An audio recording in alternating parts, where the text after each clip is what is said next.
Hello भाऊ, झोपला होता का?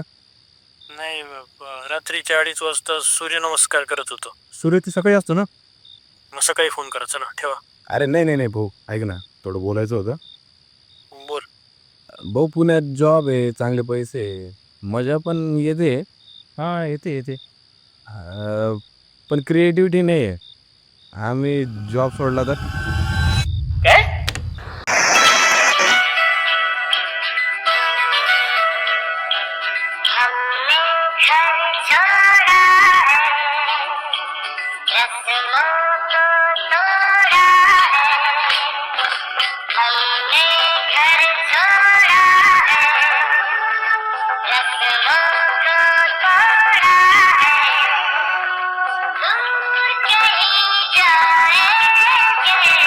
कॉन्फिडन्स मध्ये जॉब तर सोडला, पण आता घरी काय सांगायचं?